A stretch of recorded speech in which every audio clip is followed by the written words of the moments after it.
In the dusty town square of God's Hollow, where the desert wind carries both hope and despair, an unusual auction takes place each autumn. Men, broken by circumstance, stand before a crowd, offering their labor to pay debts that threaten to bury them deeper than any grave. The townspeople call it mercy. Others whisper it's just slavery with prettier words. Cole Maddox stands among them, his weathered hands steady despite the darkness that claimed his sight 2 winters past. Once they called him the Whisper of the Plains, a gunslinger whose aim was legend. Now he's just another broken man waiting for someone to claim his remaining years.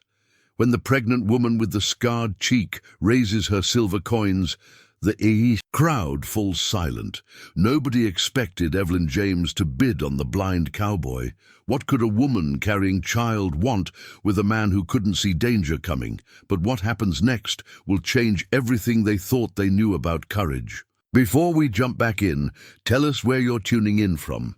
And if this story touches you, make sure you're subscribed, because tomorrow I've saved something extra special for you. The leather holster at Cole Maddox's hip had been empty for 2 years, 3 months and 16 days. Not that he was counting. The worn brown leather still held the shape of his Colt 45, molded by years of quick draws that had made him a legend. From Dodge City to Santa Fe.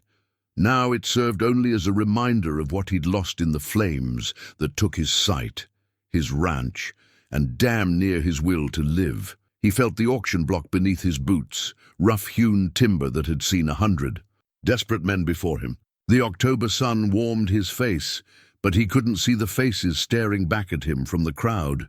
Their whispers reached him clear enough, though. "That's Cole Maddox," someone murmured.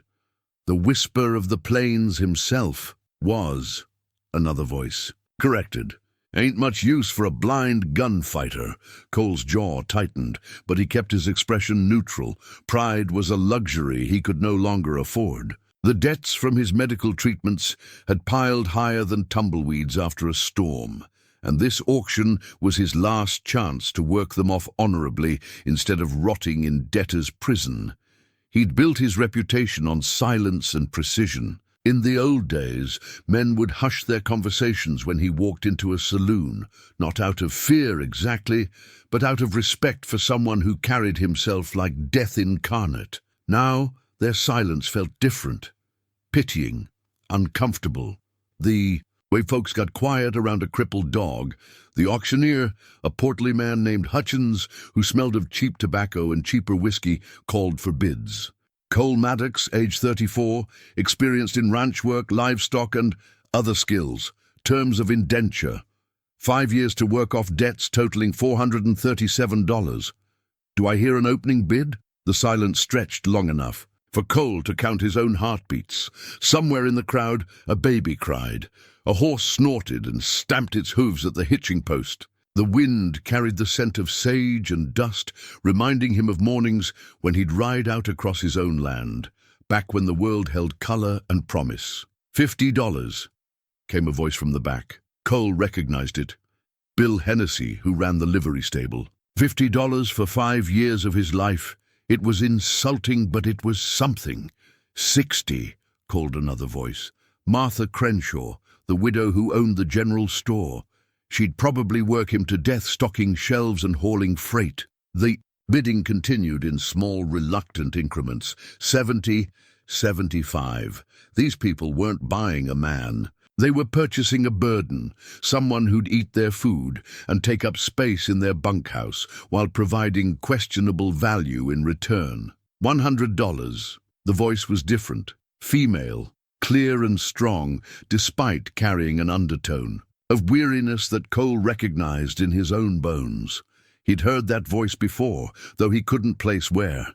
It cut through the murmur of the crowd like a blade through silk. "Going once," Hutchins called. The auctioneer seemed as surprised as anyone by the jump in bidding. Cole strained to hear more from the woman who'd spoken, but she remained silent. Who was she? What did she want with a blind ex-gunfighter? And why did her voice carry the same weight of loss that seemed to follow him like his shadow? Going twice. The crowd had gone quiet again, but this quiet felt different. expectant, even, fearful, though Cole couldn't fathom why.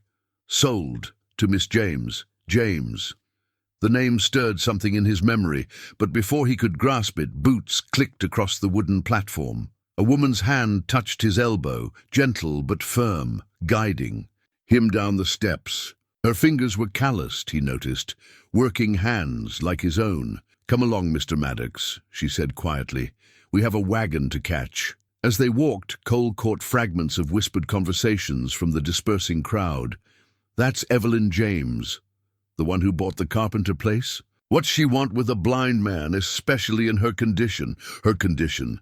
The woman was pregnant.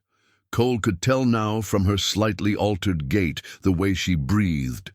But why would an expectant mother, apparently living alone, buy 5 years of his life? The wagon was an old buckboard, its springs creaking as she helped him up onto the seat. The horse, a mare, from the sound of her breathing, seemed well cared for, despite the worn tack. As they rolled out of town, Cole tried to piece together what he knew. Evelyn James. The carpenter place. That would be the old homestead about 10 miles southwest of God's Hollow, near the base of the Sangre de Cristo Mountains. Ben Carpenter had tried to make a go of it for years, before giving up and heading back east.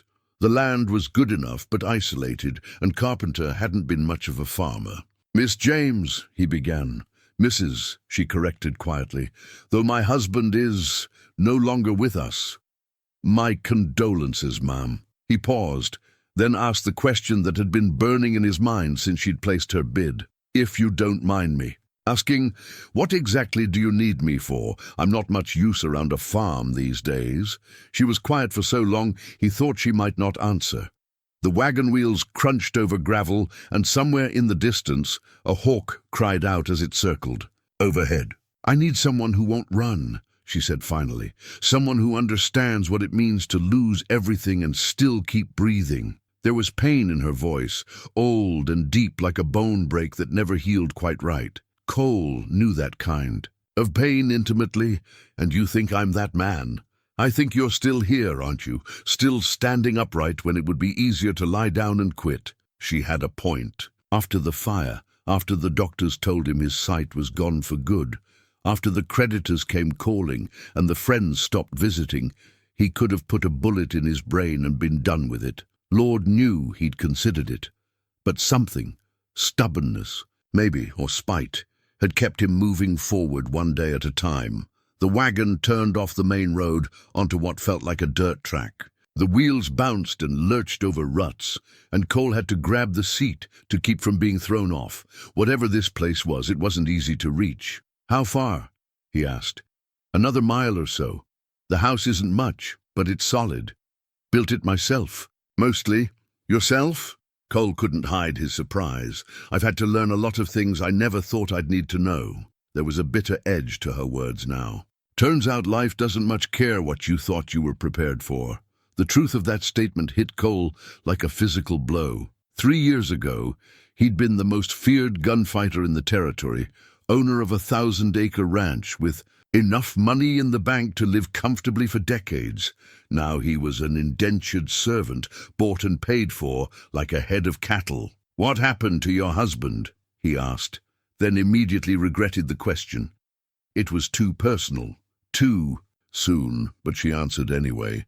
"He was killed defending something that mattered." "That's all you need to know for now." The wagon stopped. Cole heard her set the brake and climb down, her movements careful and deliberate. Pregnant women had to be cautious about such things, he supposed. "We're here," she said, coming around. "To help him down." Cole stood and breathed deeply, trying to get a sense of his new surroundings through scent and sound. The air was cleaner here, away from town, carrying the smell of pine from the nearby mountains and the green scent of growing things. But underneath it all was something else, something that made the hairs on the back of his neck stand up. Danger, maybe, or just the lingering echo of violence. "The house is straight ahead about 20 paces, Evelyn said. "There's a step up to the porch, then the door." Cole walked forward carefully, his boots crunching on what felt like packed earth. His hands found the porch rail, worn smooth by weather and use. The step was exactly where she'd said it would be. "You're going to have to trust me," Evelyn said from behind him. "I know that's asking a lot from a man who's been burned before, but I need you to trust me. Can you do that?" Cole turned toward the sound of her voice. He couldn't see her face, couldn't read her expressions or judge her honesty with his eyes, but he could hear the desperation underneath her calm words, the same desperation that had driven him to stand on that auction block. "I reckon I don't have much choice," he said, "but I'll ask you the same thing. Are you going to trust me?" "I already have," she replied. "I just spent $100 on you, didn't I?" For the first time in months, Cole felt something that might have been a smile tug at the corner of his mouth. "Yes, Mom, I suppose you did." As she opened the door and guided him inside, Cole wondered what he'd gotten himself into. The house smelled of wood smoke and cooking, homey scents that reminded him of better times. But underneath it all was that same sense of watchfulness, of secrets held close and danger not far away. Evelyn James had bought herself a blind gunfighter, and Cole Maddox had been purchased by a pregnant widow with shadows in her voice. Whatever came next, he had the feeling it would be anything but ordinary. "I'll show you where you'll be sleeping," she said, her hand still on his elbow. "Then we'll talk about what needs doing around here." As she led him deeper into the house, Cole listened to the silence around them. It was too quiet, he realized. No neighbors calling out greetings, no dogs barking, no sounds of life and community. Just the wind through the pines and the distant. A cry of that circling hawk. They were alone out here, he and this mysterious woman who'd bought his next 5 years. Alone with whatever ghosts had driven them both to this strange arrangement. And despite everything he'd lost, despite the darkness that had claimed his sight and the debts that had claimed his freedom, Cole Maddox found himself curious about what tomorrow might bring. Cole had been at the James place for 3 days when the letter arrived. He was splitting kindling behind the house, working by feel and sound, when he heard the horse approaching. The rider came fast, harder than a man would push his mount unless he carried urgent business. Cole set down his axe and listened as the hoofbeats slowed, then stopped near the front porch. "Mrs. James?" The voice was young, nervous. "Got a letter." "For you, Mom. Came in on the stage from Denver." Through the thin walls of the house, Cole heard Evelyn's footsteps cross the front room. Her gait had been different the past 2 days, shorter steps, more careful. The baby was getting heavier, he supposed, making everything harder for her. "Thank you, Tommy." Her voice carried clearly through the open window. "Wait just a moment." Coins clinked. Payment for the delivery, probably with a little extra for the boy's trouble. Evelyn James struck Cole as the type who remembered what it was like to need every penny. "Much obliged, Mum. You take care now." The horse's hoofbeats faded back toward town, leaving that familiar silence Cole was beginning to recognize as the natural state of this place. Too much silence, too much isolation. It wasn't natural for folks to live so far from neighbors, especially not a woman in her condition. He was reaching for his axe when he heard the paper tear. It was a small sound, barely audible, but in the stillness it might as well have been a gunshot. More telling was what came after. Nothing. No movement, no breathing, no sound at all from inside the house. Cole set down the axe and moved toward the house, his feet finding the path he'd memorized over the past 3 days. 12 steps to the back door, then 3 more to the kitchen. Threshold. Mrs. James. The silence stretched another heartbeat, then 2. When she finally spoke, her voice was barely above a whisper. "I'm fine." She wasn't fine. Cole had heard that tone before, in the voices of men who'd taken bullets and were trying not to let on how bad it hurt. Fear wrapped in false calm, like putting a clean shirt over a bleeding wound. "Ma'am, if there's trouble." "There's no trouble." The words came out too fast, too sharp. I need to sit down for a moment." Cole heard her feet move across the floor, unsteady now. A chair scraped against wood as she pulled it out from the kitchen table. When she sat down, her breathing came shallow and quick. He stepped through the doorway, his hand trailing along the wall to keep his bearings. The kitchen was small enough that he could navigate it safely, and he'd learned the layout well enough to move without bumping into things. "The letter," he said quietly. "Bad news." For a long moment, she didn't answer. Cole could hear paper rustling in her hands. She was still holding it, probably reading it again. Whatever it said, it had shaken her to her core. "They found me," she whispered finally. The words hit Cole like ice water. He'd suspected something like this might be coming. A pregnant woman, living alone on an isolated homestead, buying a blind gunfighter at auction. It all pointed to someone running from something. But hearing her confirm it made the danger real. "Who found you?" Another long silence. Outside, the wind picked up, rattling the windows and sending something light skittering across the yard. When Evelyn spoke again, her voice was stronger, but Cole could hear the effort it took. "Men who want my baby." "Your baby?" Cole felt his blood chill. Why would... Not the baby exactly. What the baby represents. She took a shaking breath. "My husband. Before he died, he discovered something that powerful men wanted to keep buried. They killed him for it, but not before he told me where he'd hidden the proof." Cole moved closer. His hands, finding the back of a chair, he pulled it out and sat down across from her, wishing he could see her face, read her expressions. What kind of proof? The kind that could hang a territorial judge and half the politicians in Colorado. Her voice turned bitter. "My husband was a lawyer, you see, a good one. Too good, as it turned out. He stumbled onto a land fraud scheme that went all the way to the governor's office. Thousands of acres stolen from homesteaders, sold to railroad companies, with the profits split between the thieves in power." Cole whistled low. That kind of corruption would indeed be worth killing to protect. "And they think your baby... They think I told my husband's secrets to someone. They think my child might grow up knowing things that could destroy them." He heard the paper crinkle as her grip tightened. "They want both of us, me to find out what I know, and the baby to make sure their secrets die with this generation." "What does the letter say?" Evelyn was quiet for so long that Cole wondered if she'd heard him. When she finally spoke, she sounded older somehow, as if the words themselves aged her. "It's not signed, but I know who sent it. A man named Morrison, Judge Morrison. He was the one who ordered my husband killed, though he made it look like a robbery gone wrong." Her voice dropped to barely a whisper. "The letter says they know where I am.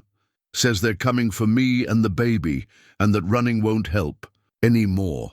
Cole felt his old instincts stirring, the tactical mind that had kept him alive through a dozen range wars and twice as many gunfights. "How long do we have?" "The letter is dated 4 days ago. If they sent men right away, they could be here any time." Cole stood up, his mind already working through possibilities. "We need to get you out of here tonight." "No." The word came out flat and final. "I won't run anymore." "Ma'am, with respect, I'm in no condition to spend the rest of my life looking over my shoulder." Evelyn's voice grew stronger, more determined. "I'm tired of running, Mr. Maddox, tired of jumping at shadows and sleeping with one eye open. If they want me, they can come and try to take me." Cole heard her chair scrape back as she stood. Her footsteps crossed the kitchen, heading toward what he'd learned was a small pantry. He heard her moving things around, lifting something heavy. "Besides," she continued, her voice slightly muffled, "I didn't buy you just to help with farm work." "Ma'am?"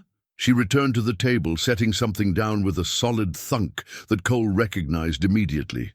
The sound of steel on wood. A gun. "I bought you because you're Cole Maddox," she said simply. "The whisper of the plains. The man who never missed when it mattered." Cole reached toward the sound and found cold metal under his fingers. A Colt 45, similar to his old weapon, but different enough that he could tell it wasn't the same gun.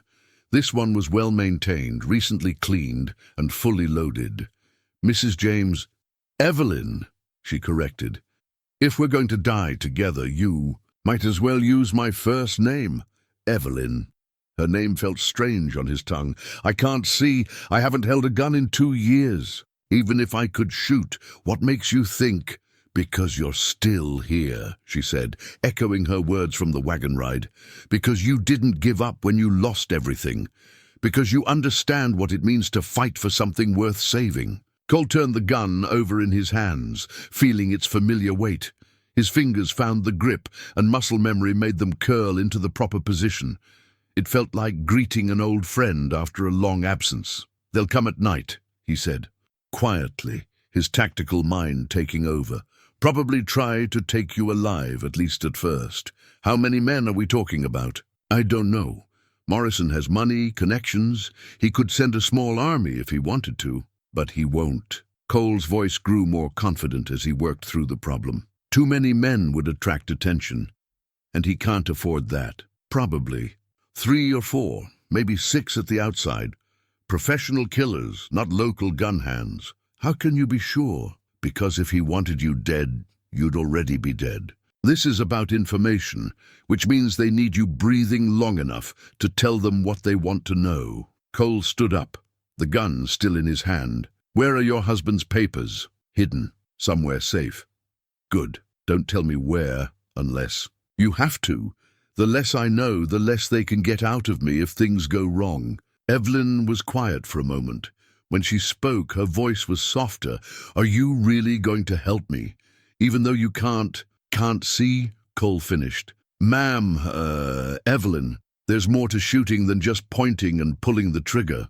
Your eyes can lie to you, but your ears don't. Neither do your instincts, if you learn to trust them." He moved toward the window, listening to the sounds of the approaching evening. Somewhere in the distance, a coyote called out to its pack. The wind was shifting, coming from the north now, carrying the scent of rain. "Besides," he added, "you said you needed someone who wouldn't run. Well, I've got nowhere else to go, and 5 years of my life invested in keeping you alive.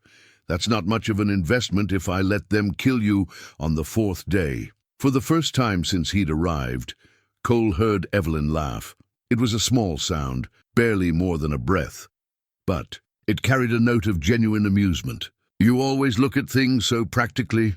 It's kept me alive this long." Cole checked the gun's action, his fingers working by feel. Everything seemed to be in proper order. "Now, tell me about this house. How many ways in and out? What's the view like from each window? Where would you go if someone kicked in the front door?" As Evelyn began describing the layout and the surrounding terrain, Cole felt something he hadn't experienced in months. Purpose.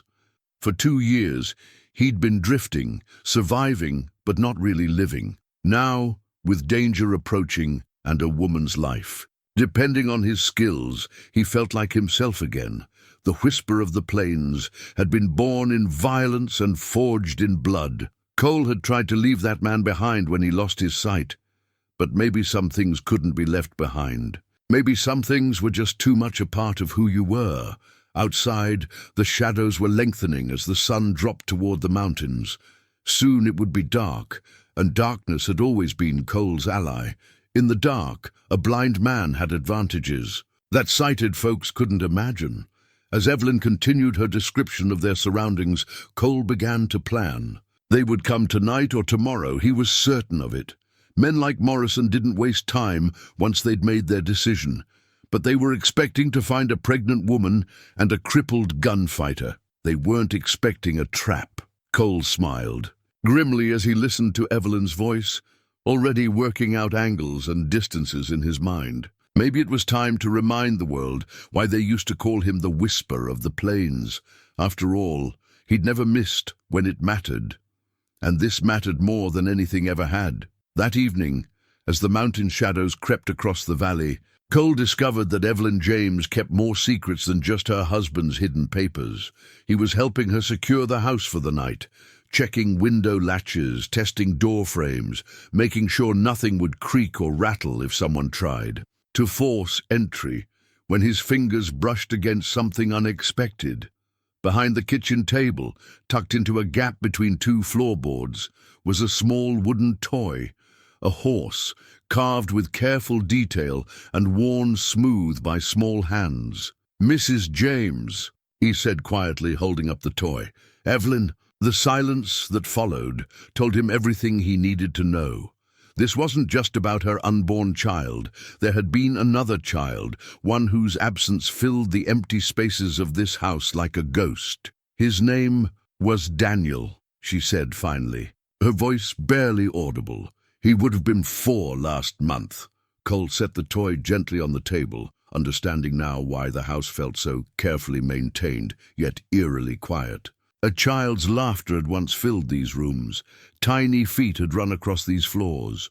The silence wasn't just isolation, it was grief. "The men who killed your husband," he said. "It wasn't a question.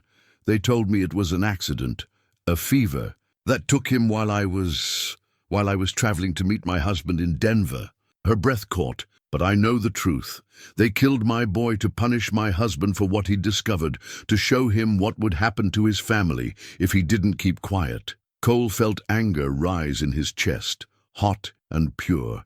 He'd seen evil men do terrible things during his years as a gunfighter, but harming children crossed a line that no decent man would cross. It told him everything he needed to know about Judge Morrison and his associates. "That's why you won't run," he said, understanding, flooding through him. "This isn't just about saving yourself and the baby. It's about making them pay for Daniel. They took my son, and they took my husband, and they think they can take this child too." Evelyn's voice carried a steel edge that reminded Cole of his own killing mood. "But I won't let them. I can't let them." Cole picked up the wooden horse again, feeling the smooth curves and careful details. Someone had put love into carving this toy. Probably Evelyn's husband, working by lamplight while his son slept, creating something beautiful just because he could. "Tell me about the farm," Cole said, setting the toy aside. "Not the layout, the daily routine. What time do you usually go to bed? When do you get up?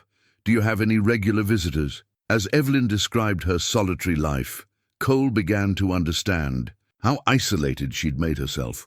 No close neighbors, no regular visitors, except for occasional supply runs to town. She'd created a fortress of loneliness, which would work in their favor if trouble came calling. "The well is about 30 yards north of the house," she continued. "There's a small barn where I keep the horse and a few chickens. The privy is behind the house, near the woodpile," Cole finished. He'd been mapping the property in his mind since his first day. "Is there a cellar?" "Root cellar, dug into the side of the hill behind the barn. It's where I store preserved food for winter." "Good.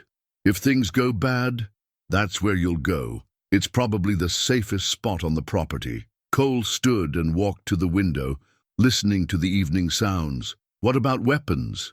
Just the one pistol?" "There's a rifle, a Winchester that belonged to my husband." "Where is it now?" In my bedroom, above the mantelpiece."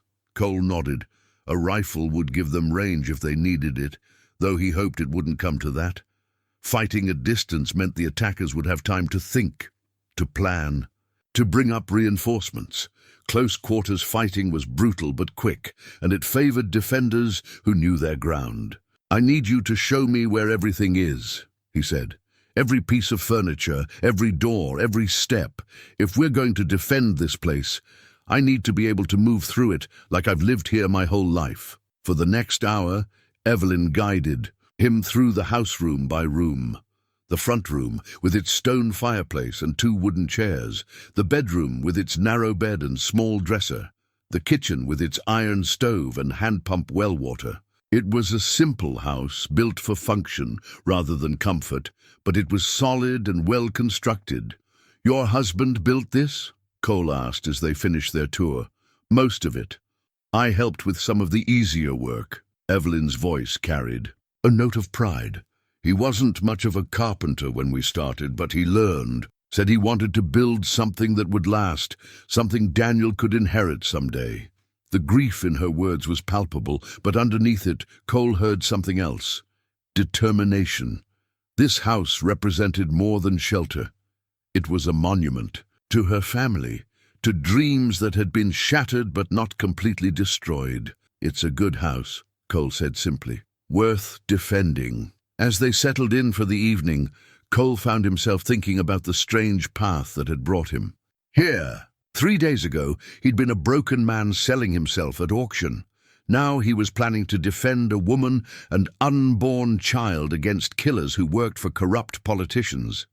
It wasn't the life he'd planned, but then again, nothing had gone according to plan since the fire. "Mr. Maddox, Cole," Evelyn said from across the kitchen table, "can I ask you something?" "Yes, ma'am." "What was it like, before you lost your sight, I mean, being the man everyone feared?" Cole considered the question carefully.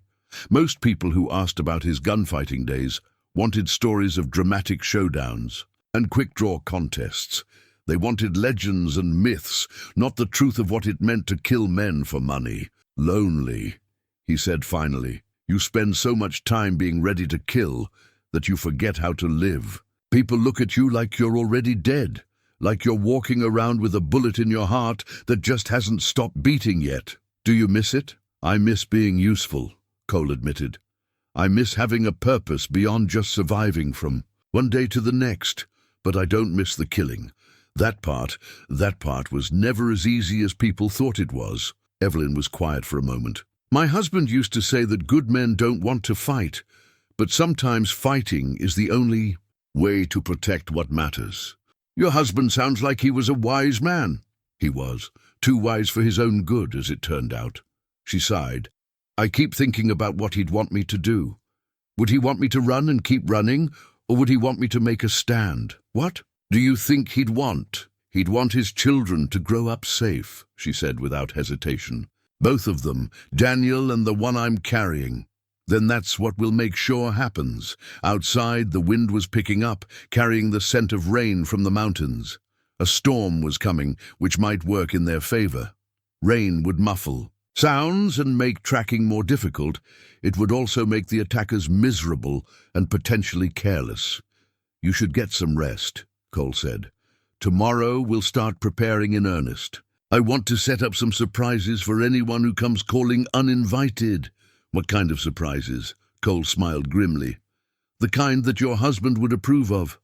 The kind that protect what matters." As Evelyn made her way to the bedroom, Cole remained at the kitchen table, the wooden horse in his hands. In the darkness, his other senses seemed sharper than ever. He could hear Evelyn moving around the bedroom, preparing for sleep. He could smell the lingering scent of the evening meal and the wood smoke from the dying fire. He could feel the weight of the pistol at his hip and the responsibility it represented. Somewhere out there, men were riding toward this isolated farm with murder in their hearts. They thought they were coming to collect a frightened woman and her unborn child. They had no idea they were walking into the domain of a man who had built his reputation on being underestimated. Cole had been many things in his life: soldier, lawman, gunfighter, rancher. Now he was something new: protector. It felt right in a way that nothing had felt right for a long time. The whisper of the plains had found his voice again, and it was whispering promises of vengeance for a murdered child and justice for those who thought power made them untouchable. Tomorrow, the real preparations would begin. Tonight, Cole Maddox sat in the darkness and remembered what it felt like to have something worth fighting for. The wooden horse sat on the table beside him, a reminder of innocence lost and a promise that some things, some people, were worth any sacrifice to protect. Outside, the first drops of rain began to fall, drumming against the windows like fingers tapping out a warning. The storm was coming, in more ways than one, and Cole Maddox was ready. The storm broke just before dawn, driving rain against the windows with enough force to wake the dead. Cole had been dozing fitfully in the kitchen chair, his hand never far, and from his gun when the weather arrived in earnest. Lightning split the sky, illuminating the world in brief, stark flashes that he couldn't see but could feel in the changed quality of the air. He was making coffee when Evelyn emerged from the bedroom, moving more slowly than usual. The baby was getting heavier, and the stress of the past few days was taking its toll on her. "How did you sleep?" he asked, though he already knew the answer from the careful way she moved. "Like a woman who knows killers might come calling any day now," she replied with dark humor. "Which is to say, not at all," Cole poured 2 cups of coffee, sliding one across the table to where he heard her sit down. "We need to talk about preparations and about your husband. What about him? You said he was a lawyer, but you never mentioned he was military." Evelyn's coffee cup clinked against the table. "How could you possibly know that?" Cole reached into his shirt pocket and withdrew a small metal object he'd found while exploring the house the previous evening. His fingers had discovered it tucked behind a loose board near the bedroom window, hidden but not forgotten. "Congressional Medal of Honor," he said simply. "Given to Thomas William James for extraordinary heroism during the Battle of Glorieta. Pass. March 1862. Your husband wasn't just a lawyer, Evelyn. He was a war hero." The silence stretched long enough for Cole to count the raindrops pelting the window. When Evelyn finally spoke, her voice was thick with emotion. He never talked about the war. Said it was behind him, that he'd done his fighting and was ready to build instead of destroy. She paused. "How did you know where to look for it?" "Because that's where I would have hidden it. Close enough to remember, far enough to forget when you needed to." Cole turned the medal over in his hands, feeling the weight of history and sacrifice. "This changes things." "How?" "Because a man who earned. One of these doesn't just stumble onto corruption by accident. He goes looking for it. Your husband wasn't just a lawyer who got in over his head. He was a man who knew how to fight and chose his battles carefully." Cole set the medal on the table between them. "Tell me what really happened in Denver. Not the sanitized version you've been carrying around, but the truth." Evelyn was quiet for so long that Cole began to think she wouldn't answer. Outside, the storm was intensifying, turning the morning into something dark and primal. When she finally spoke, her words came slowly, as if each one cost her something. "Thomas went to Denver to investigate land sales in the territory. We'd been hearing stories. Homesteaders forced off their claims, surveys that didn't match filed documents, families left with nothing after working land for years." She took a shaky breath. He suspected it went deeper than just local corruption. And he was right, more right than we ever imagined. The scheme involved railway companies, territorial officials, even some federal judges. They were stealing land grants, falsifying surveys, and selling the same parcels multiple times. Hundreds of thousands of acres, millions of dollars. Cole whistled low. That kind of money would indeed be worth killing to protect. What kind of proof did he find? Documents, financial records, correspondence between the conspirators, enough evidence to bring down everyone involved, from local land agents all the way up to... She stopped herself. All the way up to Judge Morrison. And beyond him, Thomas said the corruption reached into the governor's office, maybe even to Washington. Evelyn's voice grew harder. They killed him 3 days before he was supposed to testify before a federal grand jury. Made it look like a robbery. But Thomas was too careful, too experienced to let himself get caught off guard by common thieves. Unless they threatened something more important than his own life. Daniel. The name came out as barely a whisper. "They took my son first. Told Thomas they had him, that he'd be returned safely if Thomas forgot what he'd learned and went back to practicing law quietly." Cole felt his jaw clench. Using a child as leverage was the act of cowards, the kind of men who deserved whatever death came for them. But your husband wouldn't be bargained with. He tried to save Daniel and expose them both, thought he could be clever enough, fast enough. Her voice broke slightly. "He was wrong. Where were you when this happened?" "Traveling to meet him. Thomas had sent me away when things got dangerous.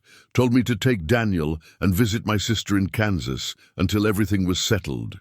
Evelyn's words came faster now, as if speaking them quickly would make them hurt less. "I was on the train when I got word that both my husband and son were dead. Never even got to see their bodies." Cole absorbed this information, his tactical mind working through the implications.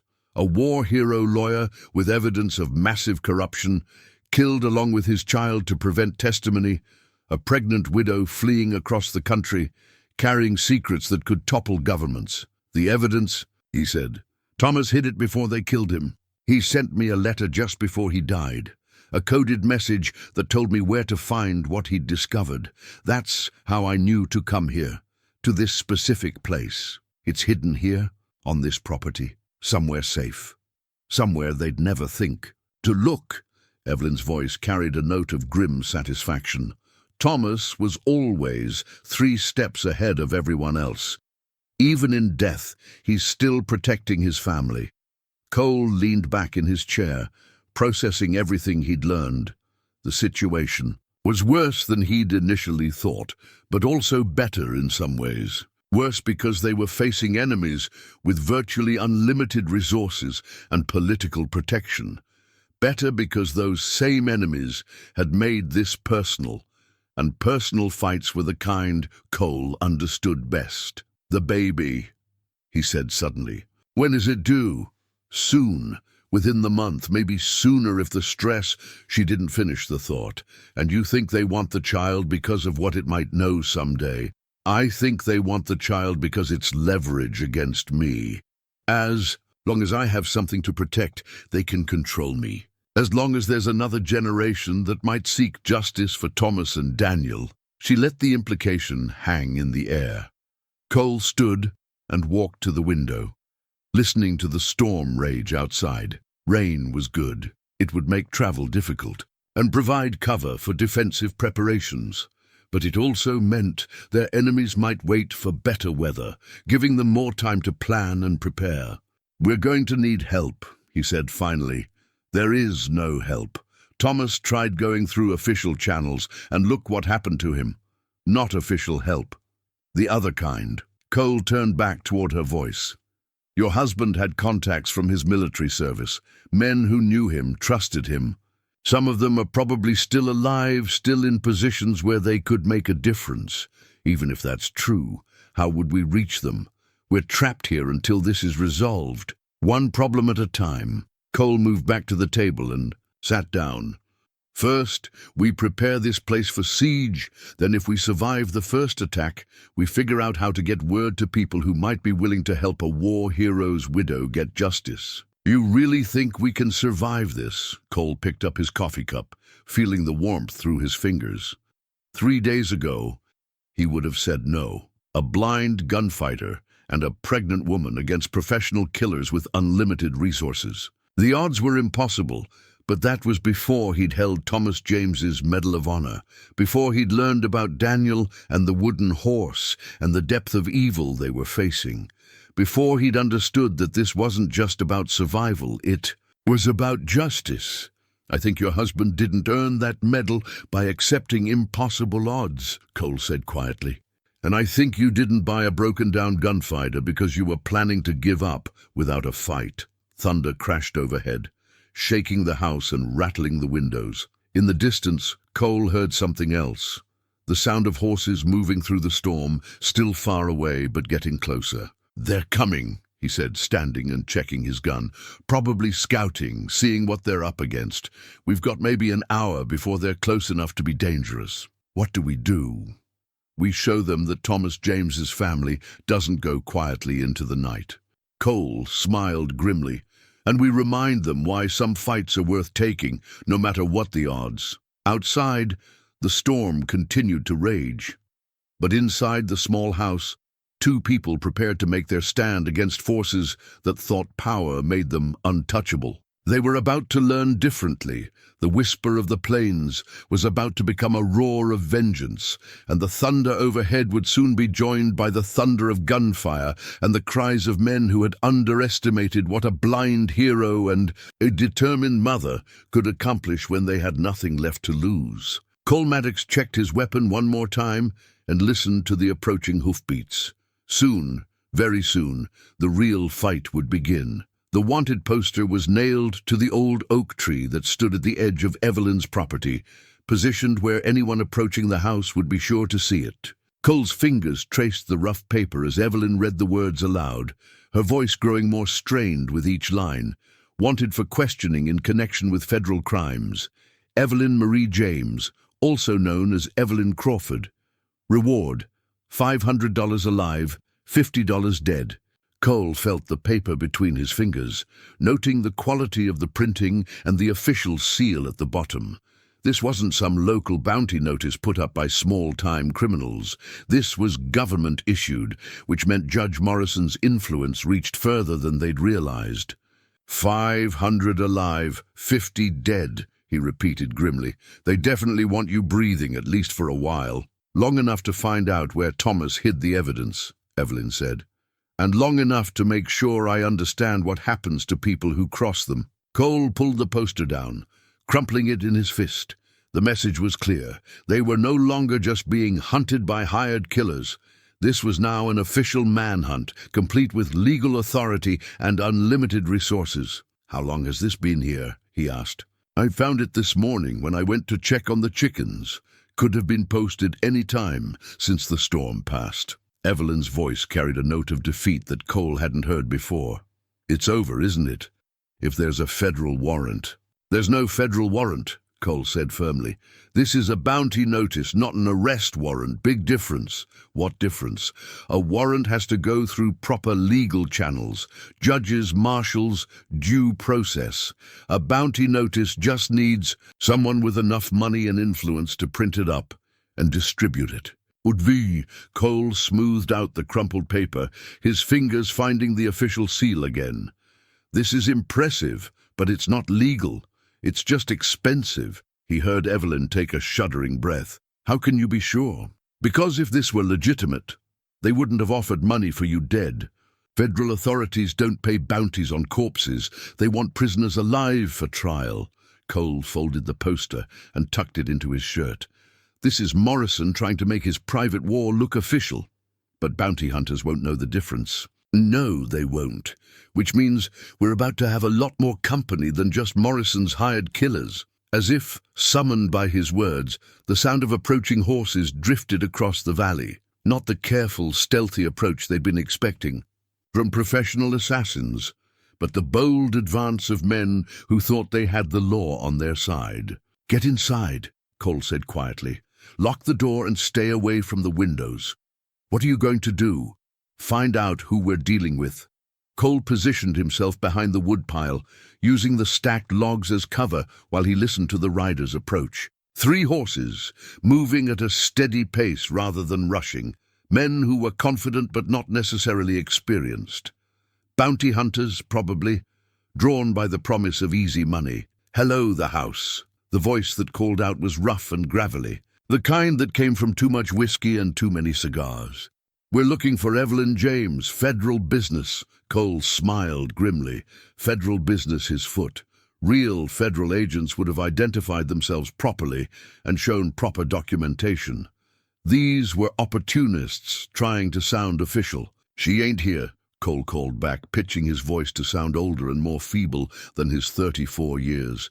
Just me and my chickens. Who are you, old man? Name's Smith. I work for Mrs. James, but she lit out 3 days ago when she heard folks were looking for her. Silence for a moment, then the sound of horses moving closer. Cole could hear the riders talking among themselves, but the words were too quiet to make out. Finally, the gravelly voice called out again. We're coming up to the house to take a look around. No need for any trouble if you're telling the truth. Suit yourself, Cole replied, but mind the mud. Mrs. James don't like folks tracking dirt on her floors. The riders approached slowly, their horses' hooves squelching in the rain-soaked earth. Cole counted the sounds carefully. 3 horses, 3 riders, moving in a loose formation that suggested some military experience, but not much recent practice. You there, Smith? One of them called. Stand up so we can see you. Cole rose from behind the woodpile, keeping his movements slow and careful. He let his shoulders slump and turned his face slightly away, hoping the brim of his hat would hide his eyes. In the grey morning light, his blindness might not be immediately obvious. Like I said, she ain't here, he repeated. Took off toward Colorado Springs with a carpet bag and her horse. Said she wasn't coming back. When exactly was this? The speaker was closer now, maybe 20 yards away. Cole could smell horse sweat and unwashed bodies. Tuesday evening, right after that storm hit. Said the weather was a sign that she'd stayed too long already. "You're lying, old man." This was a different voice, younger and more aggressive. "There's fresh wash on the line and smoke coming from the chimney." Cole cursed silently. Evelyn had done laundry yesterday, and they'd kept the fire going to ward off the morning chill. Details that would give them away to anyone paying attention.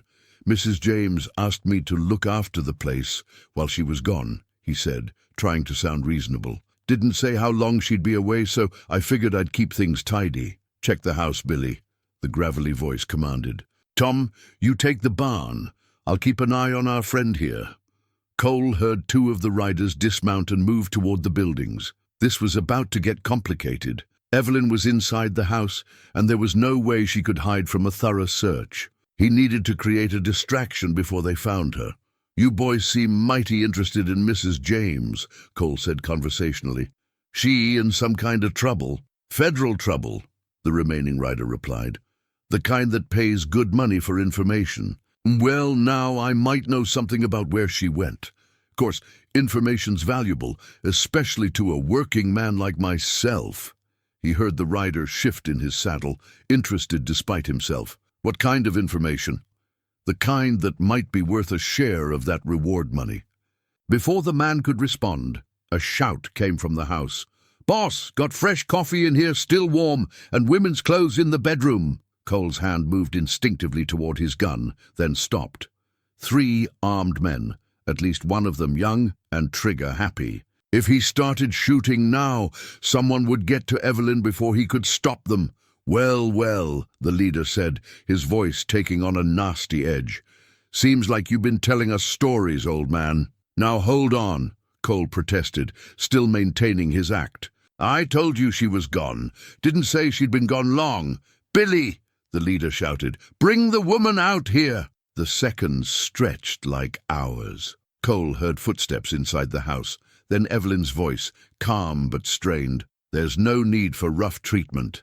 "I'm coming." The front door opened, and Cole heard Evelyn's careful footsteps on the porch. Even in crisis, she moved with dignity, refusing to be cowed by men who thought they could intimidate her.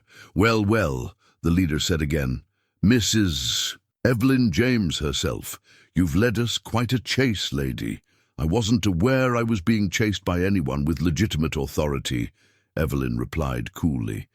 "May I see your identification?" "Don't need no identification to collect a bounty," the young voice, Billy, said with a laugh. "Just need to bring you in alive." "Actually," Cole said, still playing his role, "I think you boys might want to reconsider this particular venture." "Why's that, old man?" "Because you're not dealing with just Mrs. James here. You're dealing with her hired help, and some of us take our responsibilities seriously." Cole straightened up, letting his shoulders square, and his voice carry the authority that had once made hardened killers step aside. The change was subtle, but unmistakable. The harmless old man was gone, replaced by something much more dangerous. "Name's Cole Maddox," he said quietly. "Maybe you've heard of me." The silence that followed was profound. Even the horses seemed to sense the shift in tension. The whisper of the plains. Billy's voice had lost its cocky edge. "Was," Cole confirmed. "Now I'm just a man who's been hired to protect this lady, and I take my work seriously." "You're blind," the leader said, but his voice carried uncertainty now. "Yes, I am. Question is, do you feel lucky enough to bet your life that blind means helpless?" The standoff stretched taut as a bowstring. 3 armed men against a blind gunfighter and a pregnant woman. On paper, the odds were clear, but reputations had weight, and Cole Maddox's reputation was built on the graves of men who'd made bad bets. "Course," Cole continued conversationally, "there's another option here. You boys could ride away, forget you ever saw this place, and go find yourselves some easier money. Lot of wanted men out there who don't have professional protection." "We can't just—" Billy started. "You can," Cole interrupted. "Question is whether you're smart enough to do it." The leader was quiet for a long moment, weighing options. Finally he spoke. "This ain't over, Maddox. There's too much money involved for folks to just walk away." "Maybe not," Cole agreed. "But you 3 are walking away, right now, because the alternative is that your families spend the next few weeks wondering why you never came home." "You threatening us?"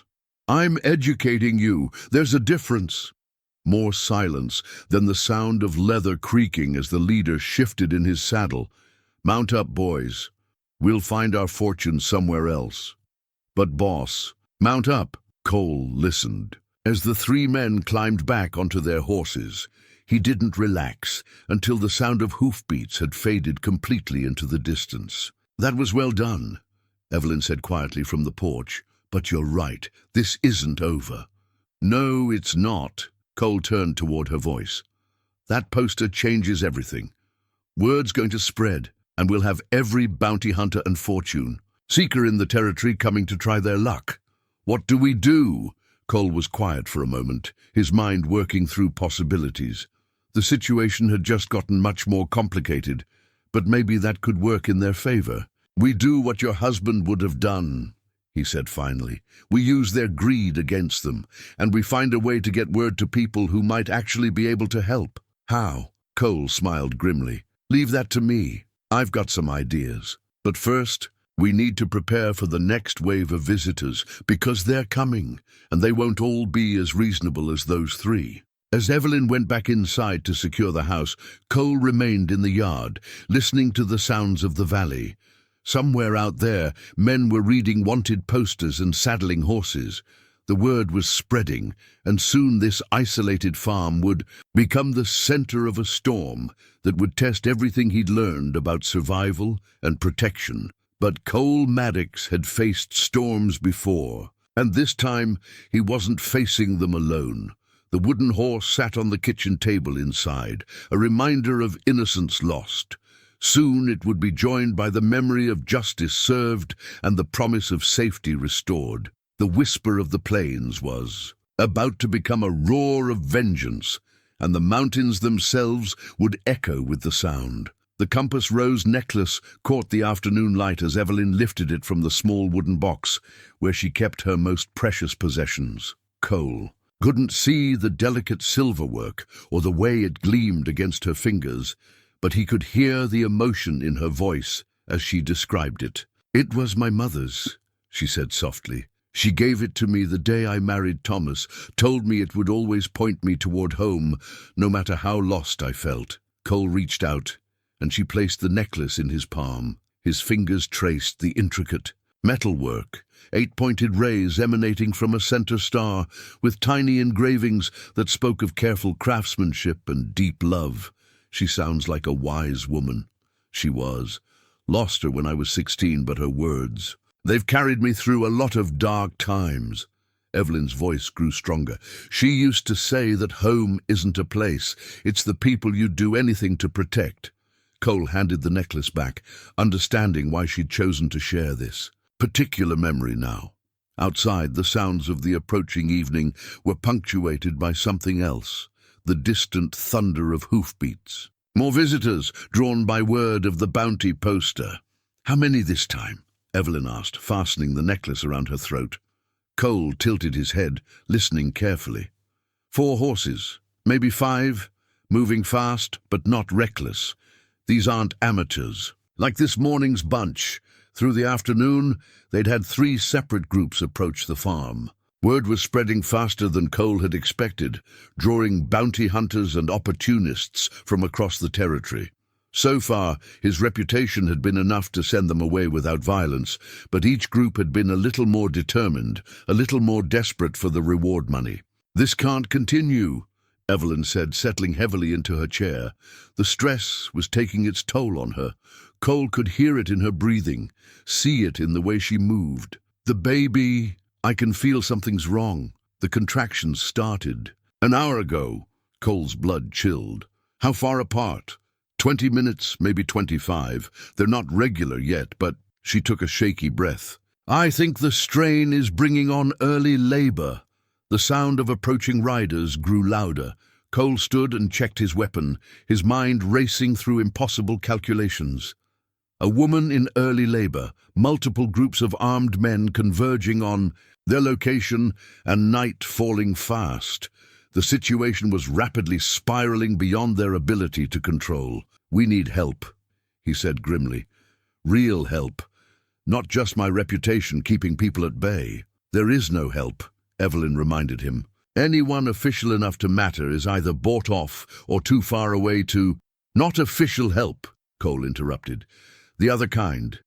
He moved to the window, listening as the latest group of riders slowed their approach. These men were being more cautious than the previous visitors, which suggested either greater experience or greater desperation. "Hello, the house." The voice that called out was educated, controlled. "I'm looking for Mrs. Evelyn James. I have information that may be of interest to her." Cole frowned.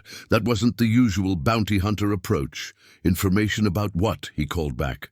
"About her husband's investigation, about Judge Morrison and his associates, about evidence that could bring them all down." Evelyn gasped, her hand moving instinctively to her necklace. "That's impossible. No one else knew about Thomas's work, except his military contacts," Cole finished. "The men who served with him, the ones who might still be in positions to help." "This could be a trap," Evelyn warned. "Could be. But right now, a trap might be our best option." Cole moved toward the door. "You stay inside, keep that rifle handy. If this goes wrong, get to the root cellar and don't come out until you hear my voice." "Cole, trust me." He stepped onto the porch, his hand resting casually on his gun butt. In the gathering twilight, he could make out the shapes of 5 riders, their horses arranged in a disciplined formation that spoke of military training. "I'm Cole Maddox," he called out. "Mrs. James is under my protection. State your business." "Colonel Marcus Webb, retired," came the reply. "I served with Thomas James during the war and again afterward when we both worked for the Justice Department. I'm here because Thomas sent me a message before he died." Cole felt a surge of hope mixed with caution. Thomas had been planning for this possibility, had reached out to old allies before his death, but it was also exactly the kind of story a clever enemy might construct. "What message?" He said if anything happened to him, I should find the compass. "Rose and follow it home." Webb's voice carried the weight of shared history and old grief. He said Evelyn would understand what that meant. Behind him, Cole heard Evelyn draw in a sharp breath. The necklace, the message, the specific reference to home. It was too detailed, too personal to be a coincidence. "Prove it," Cole said anyway. "Thomas called you Ghost Company," Webb replied without hesitation, "because you could disappear in plain sight and reappear where your enemies least expected you. He said you were the best soldier he'd ever served with, even if you never wore the uniform." The words hit Cole like a physical blow. Ghost Company, that had been Thomas's private nickname for Cole's particular talents, the way he could use darkness and terrain to become invisible even in broad daylight. No one outside their small circle of trust had ever known that term. "Colonel," Cole said, his voice rough with emotion, "Thomas is dead. I know. And so is his boy. I'm here to make sure the same thing doesn't happen to Evelyn and the baby." "How many men did you bring?" 4. All of them veterans who served with Thomas and me, all of them willing to die to protect his family. Cole considered the situation. 5 experienced soldiers against however many more bounty hunters were coming. Better odds than he'd hoped for, but still not great against unlimited numbers and resources. "There's something else," Webb continued. "Thomas wasn't the only one investigating Morrison's operation. We've been building our own case, gathering evidence from multiple sources. The problem is we need Thomas's documents to complete the picture." "You know where they are?" "We know they're here, somewhere on this property. Thomas was clever. He hid them where only Evelyn would think to look, using clues that only she would understand." From inside the house came a sound that made Cole's heart stop. Evelyn crying out in pain. The contractions were getting stronger, closer together. They were running out of time on multiple fronts. "Colonel," Cole said urgently, "we've got complications. Mrs. James is going into labor, and we've had bounty hunters sniffing around all day. This place is about to become a war zone. Then we'd better get her somewhere safe." Webb's voice carried the crisp authority of a man accustomed to making life-and-death decisions under pressure. "Is there a defensible position nearby?" "Root cellar, built into the hillside behind the barn. Stone walls, single entrance, good fields of fire. That'll do. Johnson, Martinez, start moving supplies. Patterson, set up a perimeter. Williams, help me get Mrs. James relocated. As the soldiers moved with efficient purpose, Cole felt a weight lifting from his shoulders. For the first time since this nightmare began, they had real help. Trained men who understood tactics and weren't motivated by greed or fear. But even as relief flooded through him, he knew their troubles were far from over. Morrison's men were still coming, probably in force now that word had spread about the bounty. And somewhere in the distance, Cole could hear more horses approaching. A lot more horses. "Colonel," he said grimly, "I think our reunion is about to be interrupted." Webb was helping Evelyn toward the root cellar, her steps slow and labored, as another contraction seized her. "How many?" he asked tersely. Cole listened to the approaching thunder of hoofbeats. At least a dozen, maybe more, and they're not being subtle about it. Morrison's people. Has to be. Too many for bounty hunters, too organized for random opportunists. Webb's jaw tightened. Then it's time to remind them why Thomas James was worth following into hell itself. "Take your position, Ghost. Let's show these bastards what happens when they threaten a war hero's family." As the soldiers prepared their defenses and Evelyn was settled into the safety of the root cellar, Cole felt the familiar calm that came before battle. The waiting was almost over. Soon, very soon, the reckoning would begin. The compass rose, necklace gleamed at Evelyn's throat, pointing toward a home they would either defend with their lives or die trying to protect. But either way, Thomas James's sacrifice would not be in vain. The whisper of the plains was about to join his voice to the chorus of his old comrades, and together they would sing a song of vengeance that would echo through the mountains for years to come.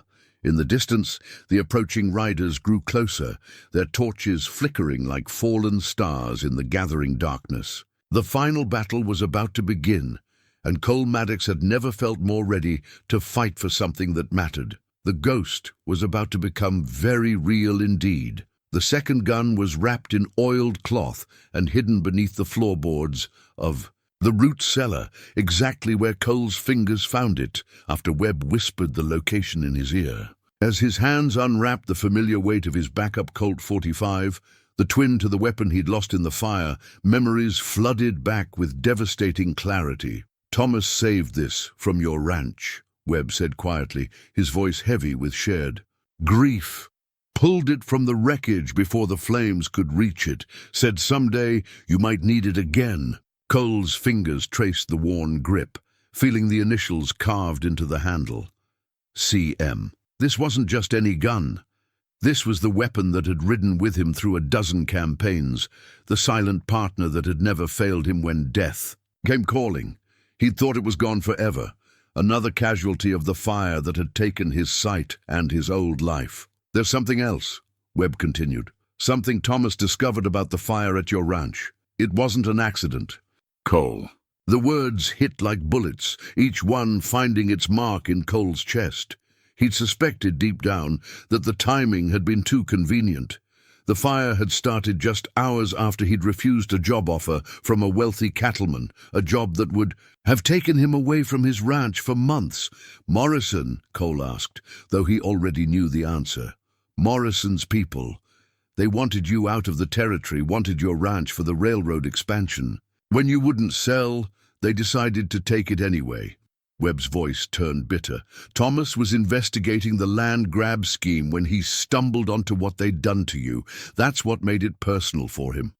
Cole felt something shift inside his chest, like a key turning in a lock that had been rusted shut for 2 years. The darkness that had claimed his sight, it hadn't been random misfortune or divine punishment.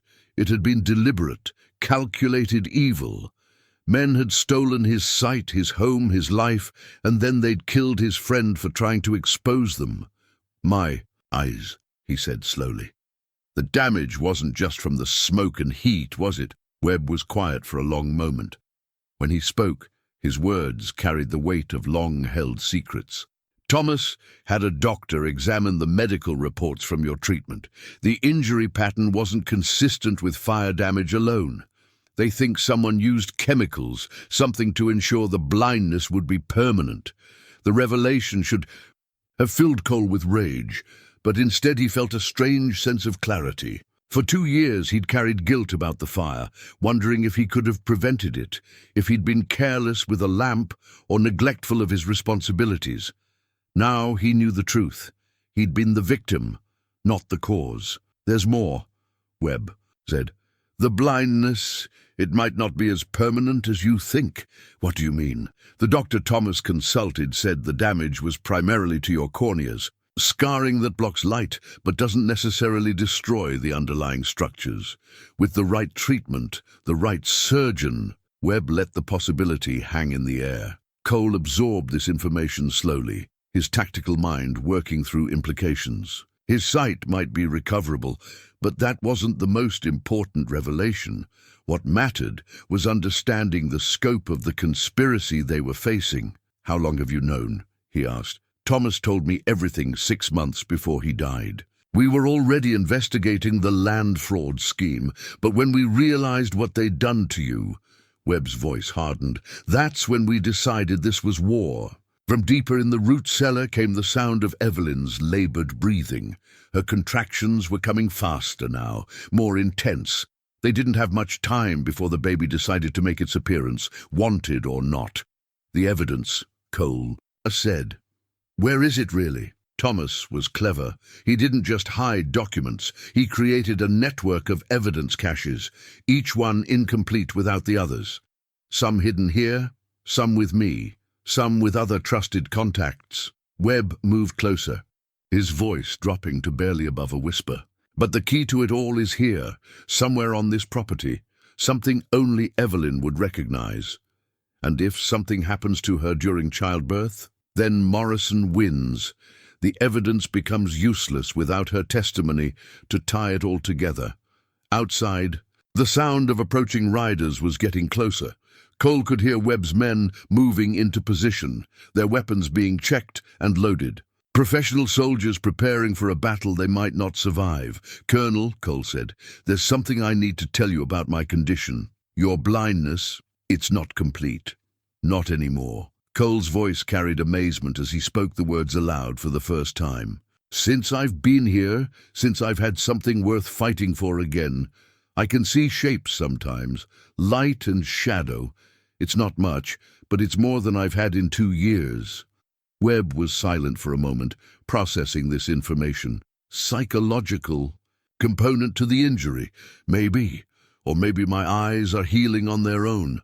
Either way, it means I'm not as helpless as our enemies think I am." "Can you shoot?" Cole hefted the familiar weight of his backup gun, feeling muscle memory kick in. "Close range, definitely. Medium range, probably. Long range," he shrugged. "We'll find out. That's more than we had 10 minutes ago." Webb checked his own weapon. "How do you want to play this?" Before Cole could answer, a new voice called out from beyond the perimeter, not one of the approaching riders, but someone much closer. Someone who had managed to slip past Webb's sentries without being detected. "Mrs. James!" The voice was cultured, educated, carrying the authority of someone accustomed to being obeyed. "My name is Judge Morrison. I believe we need to talk." Cole felt his blood turn to ice. Morrison himself, here in person. The man who had ordered his ranch burned, his site destroyed, Thomas and Daniel James murdered. The architect of corruption that stretched across the territory was standing 50 yards away, calling out like he was paying a social visit. "I know you're in there," Morrison continued. "You and your hired gun and Colonel Webb's little band of do-gooders. I also know that you're in labor, Mrs. James, which puts us all in a rather delicate situation." Webb started to move toward the entrance, but Cole caught his arm. "Wait, let him talk. Men like Morrison don't usually make personal appearances unless they're desperate." "I have an offer," Morrison called out, "a way for everyone to walk away from this without further bloodshed. All I need is a conversation, 10 minutes of your time to explain why continuing this vendetta would be counterproductive." "Like hell," Webb muttered, But Cole was thinking, his mind working through possibilities. Morrison hadn't brought an army.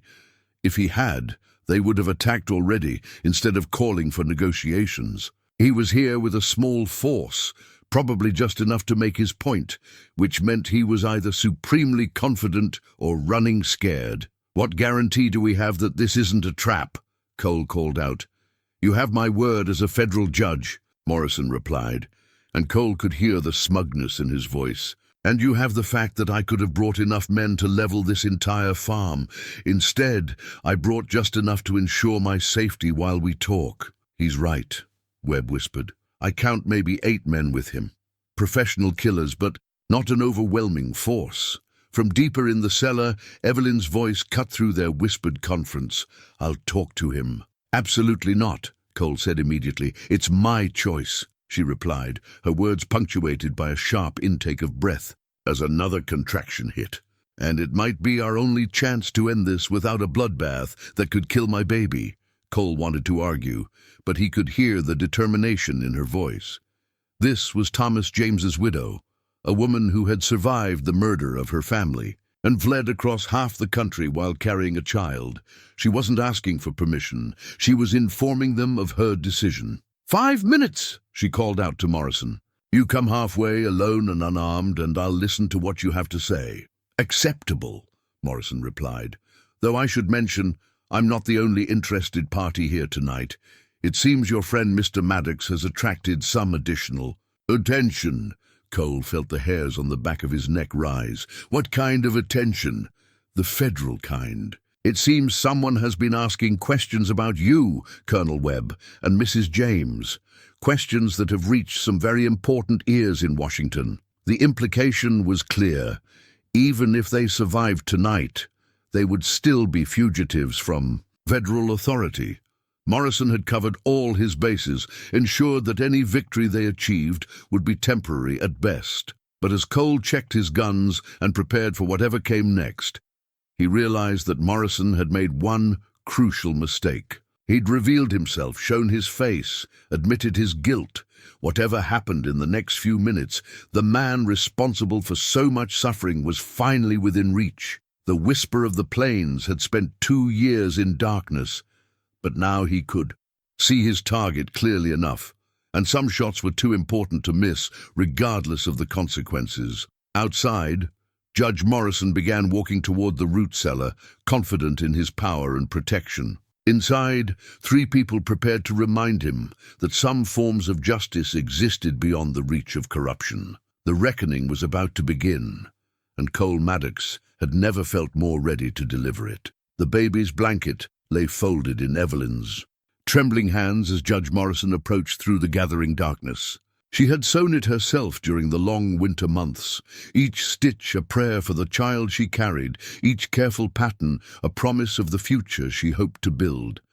Now it might serve as the last thing she ever held, a final connection to the dreams that Morrison and his associates had tried so hard to destroy. "That's far enough," Cole called out, when Morrison reached the halfway point between the root cellar and where his men waited in the shadows. The judge stopped, his hands raised slightly to show he carried no visible weapons.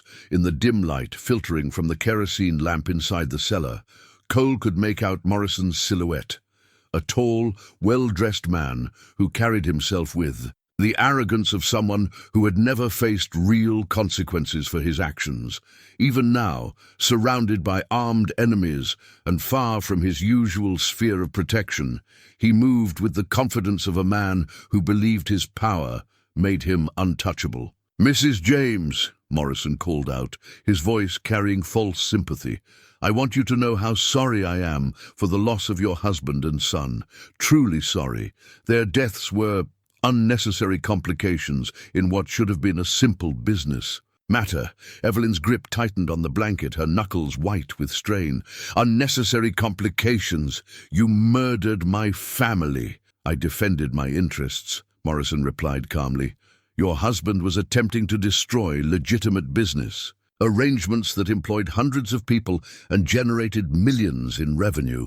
Sometimes difficult decisions must be made for the greater good." "The greater good," Webb's voice carried barely controlled rage.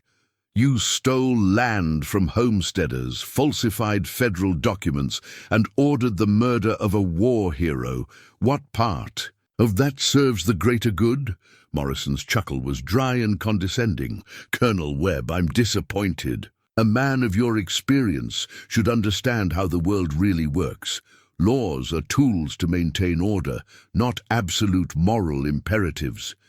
Sometimes order requires flexibility in their application. Cole listened to the exchange while his enhanced senses catalogued everything about their situation.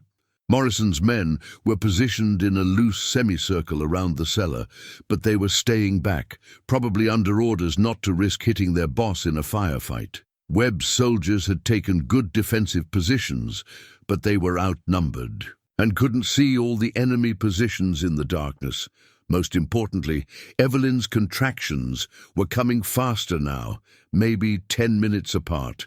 They didn't have long before the baby decided to make its appearance, ready or not. "What do you want?" Cole asked, cutting through Morrison's philosophical justifications. "Practical, man. I appreciate that." Morrison's tone became more businesslike. "I want Mrs. James to tell me where her husband hid his evidence. I want Colonel Webb and his men to return to their homes and forget they were ever here. And I want you, Mr. Maddox, to accept a generous compensation package for the unfortunate misunderstanding that led to the fire at your ranch." "Misunderstanding?" Cole's voice was deadly quiet. "An overzealous subordinate acted without my direct authorization.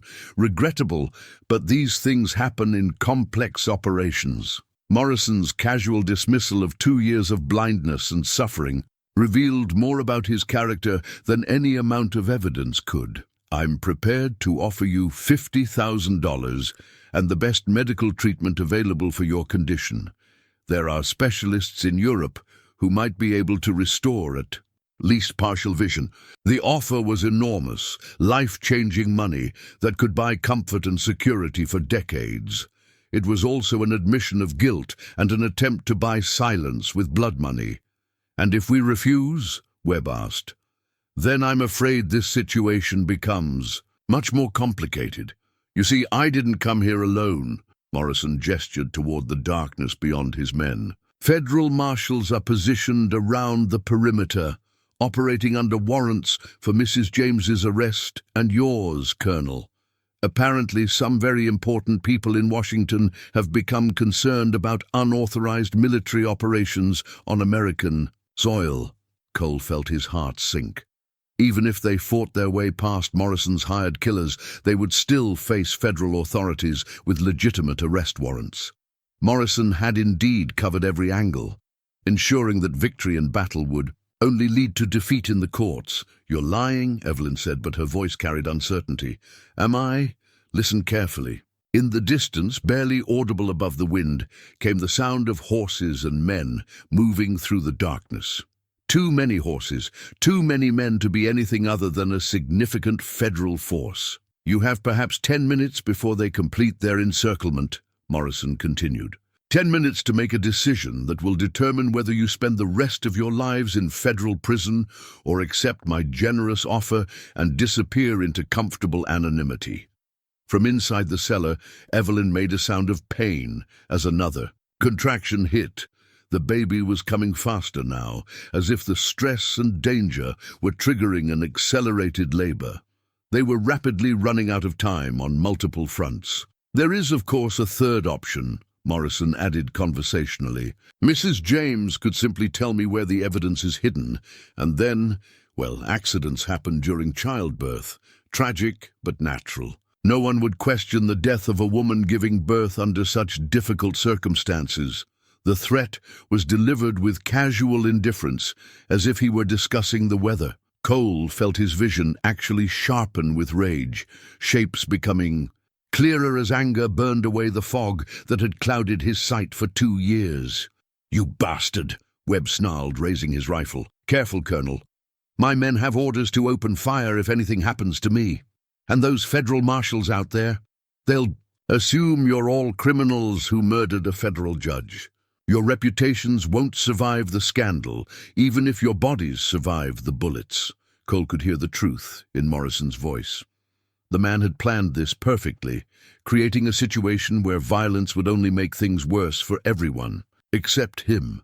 It was the kind of cold, calculating approach that had probably made him successful in politics and business, but it was also the approach of a man who had never faced someone with nothing left to lose. "Evelyn," Cole said quietly, his voice carrying across the small space of the cellar, "remember what your mother told you about the compass rose, about home being the people you'd do anything to protect."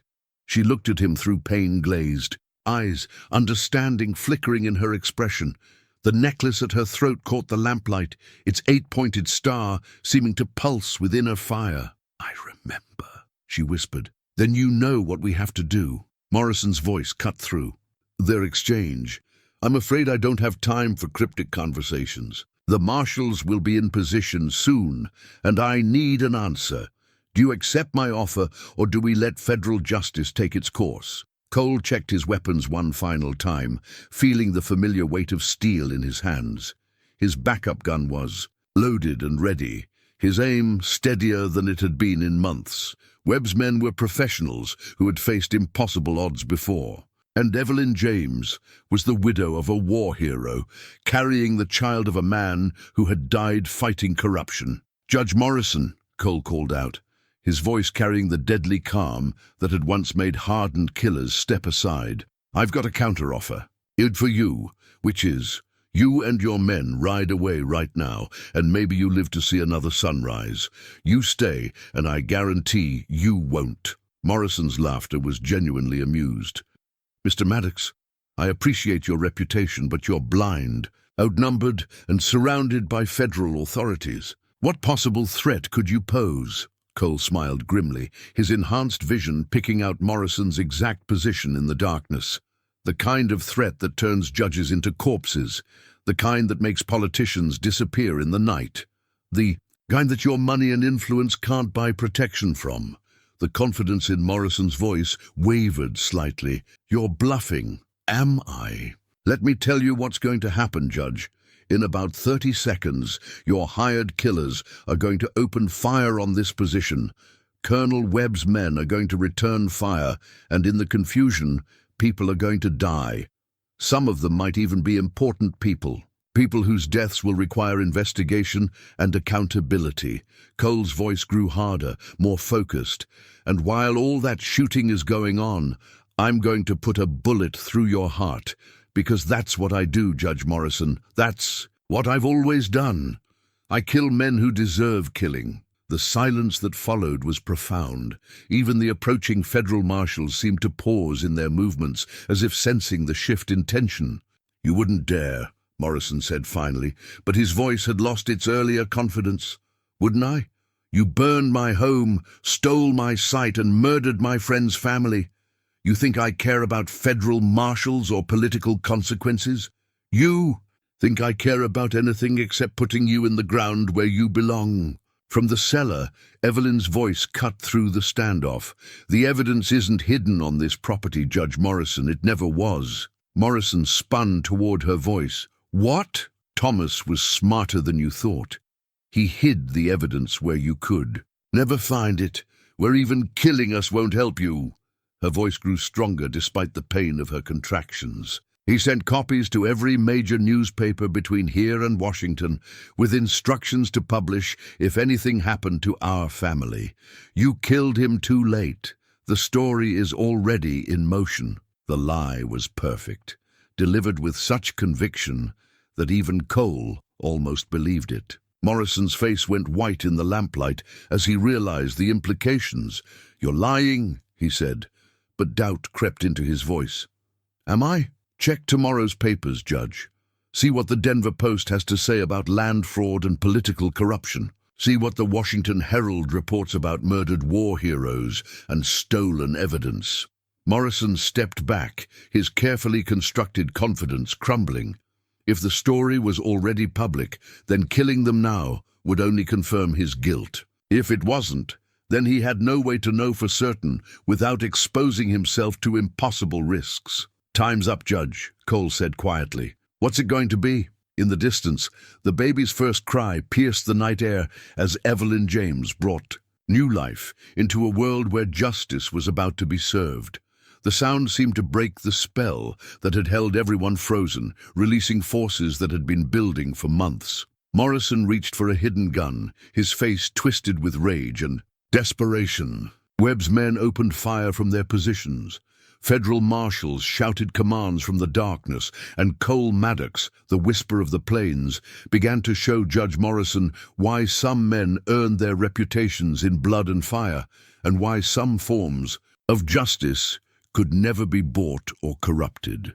The final battle had begun, and the mountains themselves would remember what happened when evil finally met its match in the darkness of a Colorado night. The kerosene lantern shattered in the first volley of gunfire, its glass fragments catching the muzzle flashes like scattered stars before plunging the root cellar into darkness. Cole had seen it coming. Morrison's hand moving toward his hidden weapon, the judge's face twisting with the realization that his carefully laid plans were crumbling around him. The broken lantern's light scattered and died, but Cole's world had been dark for 2 years.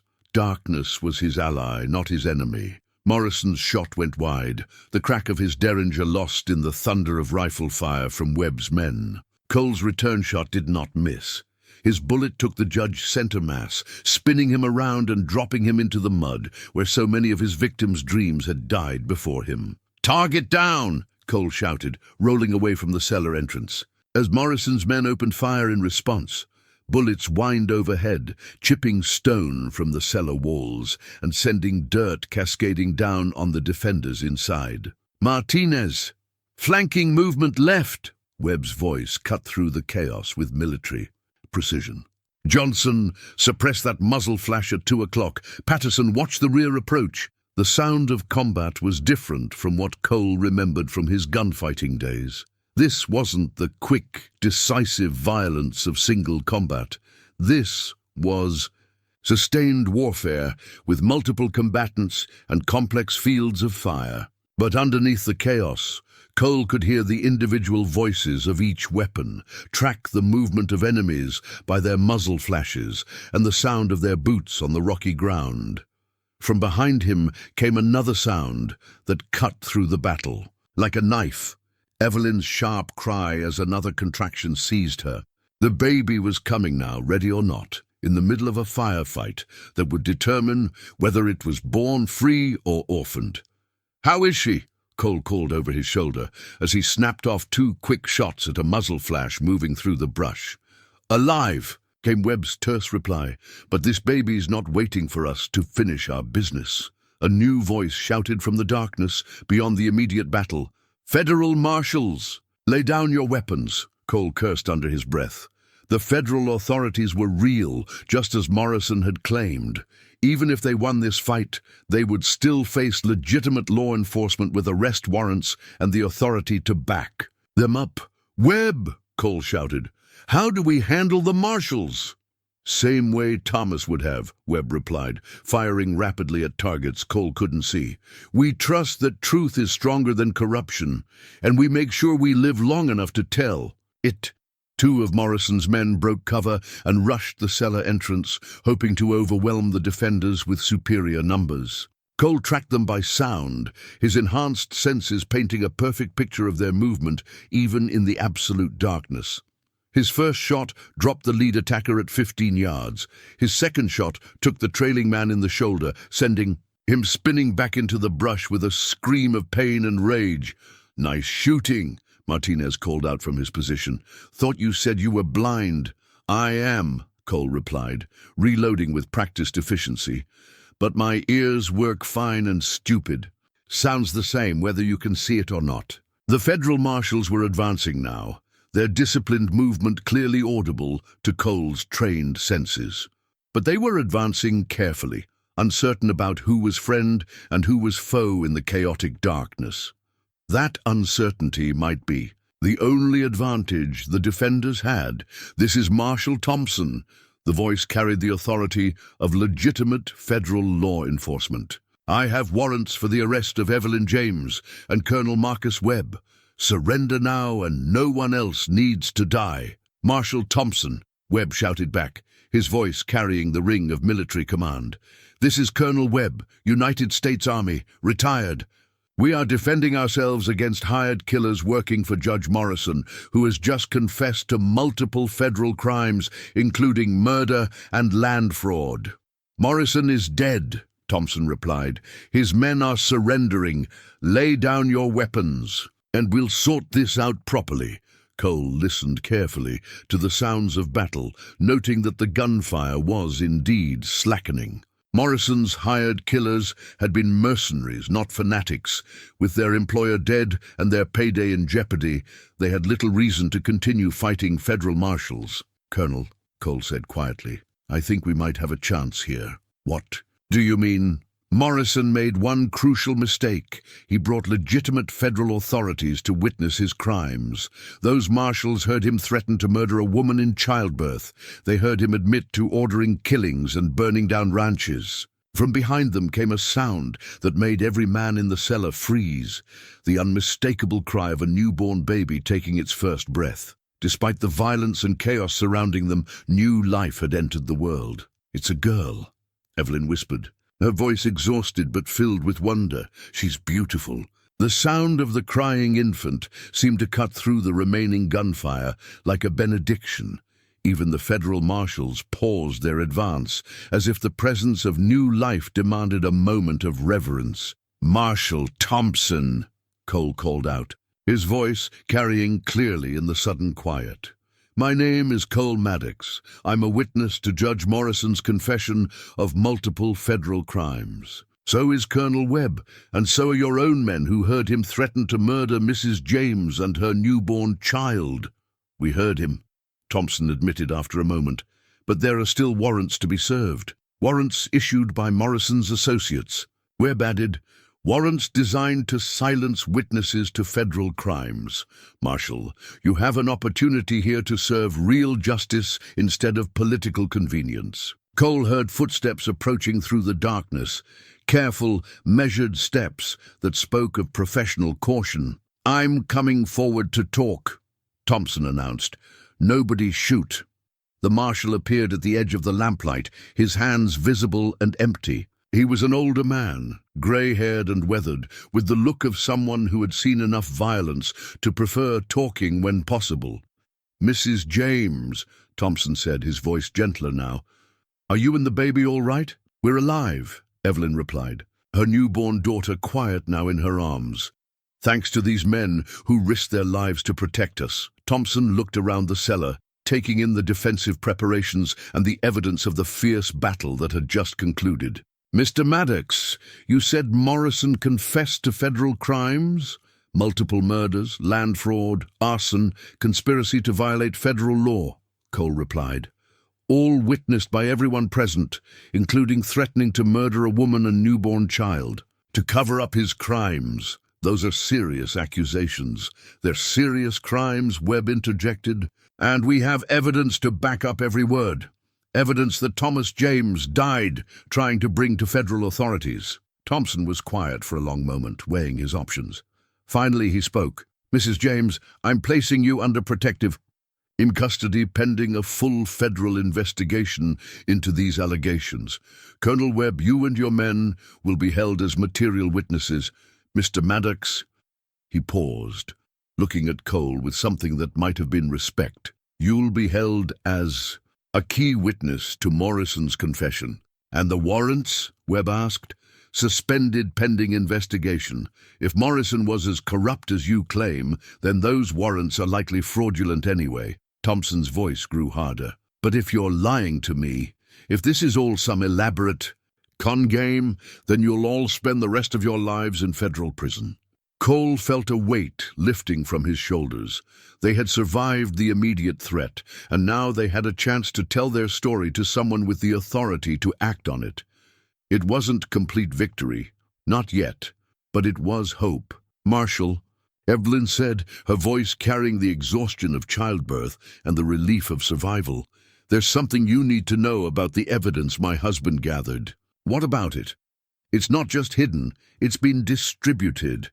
Copies sent to newspapers, to federal investigators, to anyone who might be able to act on it if something happened to us. She looked down at her newborn daughter, then back at Thompson. My husband was a thorough man, Marshal. He made sure the truth would survive even if we didn't. Thompson nodded slowly. Then I suggest we get you and that baby somewhere safe while we sort all this out.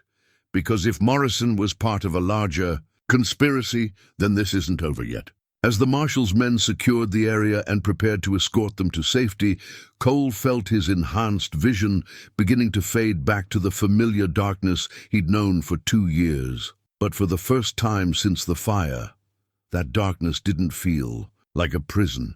It felt like a place where justice could find its way, even when the light seemed lost forever. The broken lantern lay scattered around their feet, its light extinguished, but its purpose fulfilled. Like Thomas James's sacrifice, like the courage of everyone who had stood against corruption, it had burned bright enough to illuminate the truth when it mattered most. And in Evelyn's arms, a new generation took its first breaths in a world where heroes still existed, where justice could still prevail, and where the whispers of the plains had become a roar of righteousness that would echo through the mountains for years to come. The baby's cry pierced the night air like a bell tolling the end of an age of darkness as Evelyn cradled her newborn daughter against her chest. The sound seemed to wash over the battlefield like a benediction, transforming the scene from one of violence into something approaching the sacred. Even the federal marshals lowered their weapons, as if recognizing that they stood witness to something more powerful than law or politics. The triumph of life over death, hope over despair. Cole knelt beside Evelyn in the dim light filtering through the cellar entrance, his enhanced senses taking in every detail of this miraculous moment. The baby was small but strong, her cries vigorous and demanding. Her tiny fists waved in the air as if she were already prepared to fight the world that had tried to kill her before she was even born. "She's perfect," Evelyn whispered, tears streaming down her face. "Thomas, she's perfect. What will you call her?" Cole asked softly. "Hope," Evelyn replied without hesitation. "Hope Thomas James, because that's what she represents. The hope that good can triumph over evil, that justice can prevail even when the odds seem impossible." As if responding to her name, baby Hope quieted in her mother's arms, her dark eyes seeming to focus on Cole's face in the uncertain light. For a moment that stretched toward eternity, the blind gunfighter and the newborn child regarded each other across the gap between past and future, between the world of violence he had known and the world of possibility she represented. "She's looking at you," Evelyn said with wonder. "It's like she knows who you are, what you've done for us." Cole reached out with one finger, touching the baby's tiny hand. Her grip was surprisingly strong as she wrapped her miniature fingers around his weathered digit, holding on with the fierce determination of someone born into adversity but determined to overcome it. "She's got her father's grip," he said, his voice thick with emotion, "strong enough to hold on to what matters." Marshal Thompson cleared his throat diplomatically. "Mrs. James, we need to get you and the baby to proper medical care. The nearest doctor is in God's Hollow, but there's a better facility in Colorado Springs if you think you can travel." "I can travel," Evelyn said, though her exhaustion was evident in every line of her body. "But first, there's something all of you need to understand. The fight isn't over just because Morrison is dead." "What do you mean?" Thompson asked. "Morrison was just one part of a larger conspiracy. The evidence Thomas gathered shows corruption, reaching all the way to Washington, involving railroad companies, territorial officials, federal judges." Evelyn shifted baby Hope to one arm, freeing her other hand to touch the compass rose necklace at her throat. "Killing Morrison might have cut off the head, but the body is still alive." Webb nodded grimly. "She's right. Morrison's associates will try to bury this whole affair, claim he was acting alone, discredit any evidence that surfaces. Which is why," Cole said slowly, his tactical mind working through the implications, They'll probably try to kill us before we can testify. Thompson's expression darkened. You think they'd attack a federal convoy? I think they've already murdered a war hero and his child, Cole replied. I think they've burned down ranches and blinded their enemies. I think they've corrupted enough officials to issue fraudulent federal warrants. What's one more crime? To people like that? As if summoned by his words, the sound of distant gunfire echoed across the valley. Thompson's head snapped up, his hand moving instinctively to his weapon. That's coming from the road to town, one of his men reported. Multiple weapons, sustained fire. They're hitting our backup units, Thompson realized. Son of a bitch. They planned for this. Cole felt his blood chill as the implications became clear. Morrison's associates had anticipated his possible death and prepared accordingly. They were moving to eliminate all witnesses while the federal marshals were isolated and vulnerable. How many men do you have? Cole asked Thompson. 6 here, 4 more with the horses, 2 scouting parties on the perimeter. Thompson's face was grim. Against unknown numbers of professional killers with the advantage of surprise. 14 men total, Webb calculated. That's not enough. If they brought the kind of force Morrison's resources could buy, from her position, cradling baby Hope, Evelyn spoke with quiet determination. Then we don't run. We make our stand here. Ma'am, Thompson protested, you just gave birth. You need medical attention, not another firefight. I need my daughter to grow up in a world where corrupt judges can't murder children to cover their crimes. Evelyn replied, if that means fighting here, then we fight here. Cole stood slowly, checking his weapons. His backup Colt was loaded and ready, and he'd retrieved additional ammunition from Morrison's dead body. But more importantly, his vision seemed to be continuing its gradual return. Shapes were clearer now, shadows more distinct. The stress and adrenaline of combat was burning away whatever fog had clouded his sight. There's something you all need to know, he said quietly. My blindness, it's not as complete as it was. I can see shapes, movement, muzzle flashes. I'm not the liability you might think I am. Thompson studied him with new interest. How well can you see? Well enough to hit what I'm aiming at, especially in close quarters. Cole's smile was grim. And well enough to make sure Morrison's friends understand that some debts can only be paid in blood. The sound of approaching horses grew louder, accompanied by the occasional crack of rifle fire. Whatever was coming their way, it was coming fast and in force. Positions, Webb barked, his military training taking over. Martinez, Johnson, high ground behind those rocks. Patterson, Williams, cover the approaches from the north. Thompson, your men take the south side. Cole, you're with me, covering Mrs. James and the baby. As the defenders took their positions, Cole found himself thinking about the strange journey that had brought him to this moment. A week ago, he'd been a broken man selling himself at auction, with no purpose beyond survival. Now, he was preparing to defend a newborn child and her mother against forces that represented everything evil about unchecked power and corruption. Cole, Evelyn said softly from behind him, whatever happens, I want you to know. Thomas would be proud of what you've done.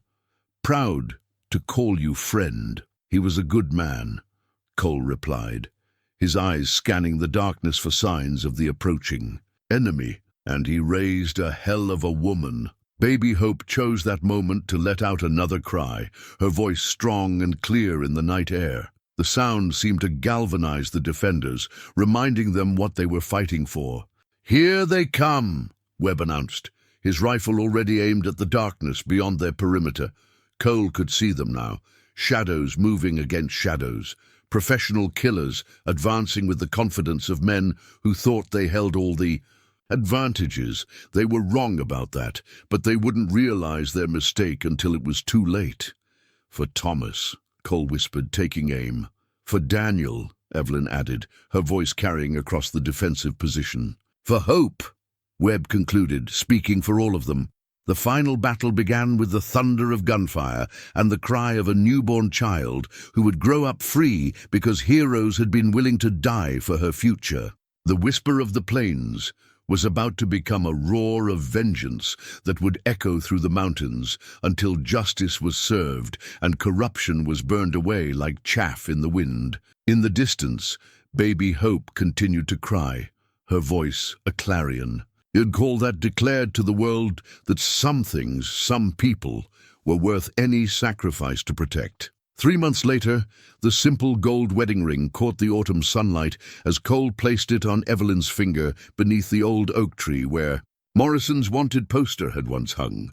The same tree now bore witness to something far more beautiful, the marriage of two souls who had found each other in darkness and chose to build their future in the light. By the authority vested in me by the territory of Colorado, Marshal, Thompson said with a smile, I now pronounce you husband and wife. Cole leaned down to kiss his bride, his vision clear enough now to see the joy shining in her eyes. The doctors in Denver had been amazed by his recovery. The combination of time, reduced stress, and what they called psychological healing had restored much of his sight. He would never see with perfect clarity again, but he could see enough to watch his new daughter take her first steps. Enough to read the love in his wife's face, enough to aim true when justice needed to be served. Baby Hope gurgled happily in Colonel Webb's arms, her dark eyes bright with curiosity about the world around her.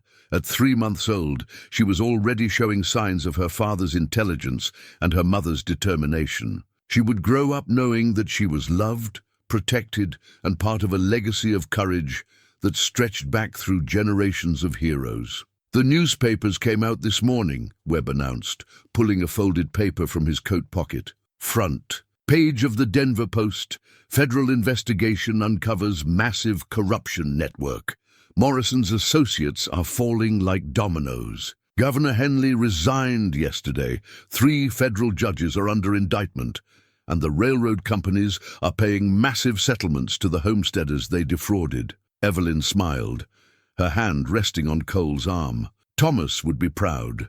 Justice served, just like he always believed it could be. Speaking of justice, Thompson added, there's something I wanted to give you. The marshal reached into his vest and withdrew a familiar object. Thomas James's Congressional Medal of Honor, polished to a bright shine. This belongs to Hope. Now part of her inheritance from the father she never got to meet. But I thought you should have it for the ceremony. Cole accepted the medal with reverence, feeling its weight in his palm. She'll know her father was a hero, both her fathers. The small gathering included Webb's men, who had become something like family over the past months. Martinez had taken a job as foreman on a nearby ranch.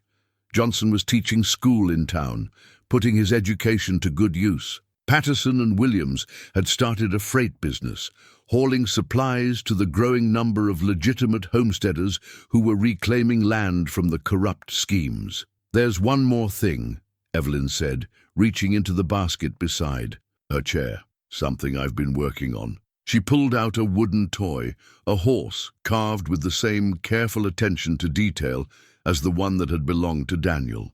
But this horse was different, newer, bearing initials that read HTJ, Hope Thomas James. I thought she should have something to connect her to her brother, Evelyn explained, her voice soft with memory. Something to remind her that love continues even when we lose people who matter to us. Cole took the toy, running his fingers over the smooth wood. It was beautiful work, crafted with skill that spoke of patient hours and deep affection. You made this, Thomas taught me, during the long winter evenings when Daniel was small. He said everyone should know how to create something beautiful, something that would last. She smiled through tears. I wanted Hope to have that legacy too. As the small celebration continued, Cole found himself reflecting on the strange path that had brought them all to this moment. A blind gunfighter, a widowed mother, a newborn child, 3 broken pieces that had somehow formed a complete family. The farm was thriving now, with crops in the fields and livestock in the pastures. They had hired help from among the displaced homesteaders, turning the isolated homestead into the center of a small but growing community. What will you do now? Thompson asked as the ceremony wound down. "The government has offered you a position. As a federal investigator, you know, your reputation and your unique skills could be valuable in rooting out corruption." Cole considered the offer, which had been made several times over the past months. There was appeal in the idea of continuing to fight for justice, of using his experience to protect others from the kind of evil they had faced. But there was also appeal in the simple life he was building here, in the daily satisfaction of honest work and family love. "I think," he said slowly, "that I've done enough fighting for one lifetime. There are other ways to serve justice." Such as Cole looked around at the gathering, Webb's men, the homesteader families, the children playing in the yard, and felt a deep sense of satisfaction. Teaching, building, showing people that there's another way to live, where strength serves protection instead of conquest. "You mean you're going to become a farmer?" Martinez asked with a grin. "I mean, I'm going to become a father," Cole replied. "To hope, and hopefully to other children who need to learn that the world can be both dangerous and beautiful, that evil exists, but so does the courage to fight it." As the sun began to set behind the mountains, painting the sky in shades of gold and crimson, the guests gradually departed. Webb was the last to leave, pausing to shake Cole's hand with the firm grip of a fellow soldier. "Thomas would be proud," he said simply, "of what you've done, what you've built here, of the man you've become." "We all became something better," Cole replied. "That's what good people do. They lift each other up, make each other stronger." After the guests had gone, Cole and Evelyn sat on their front porch, watching the stars emerge in the darkening sky. Hope slept peacefully in her mother's arms, her breathing soft and steady. Somewhere in the distance, a coyote called to its pack, and the wind through the pines carried the scent of autumn and the promise of winter's rest. "Are you happy?"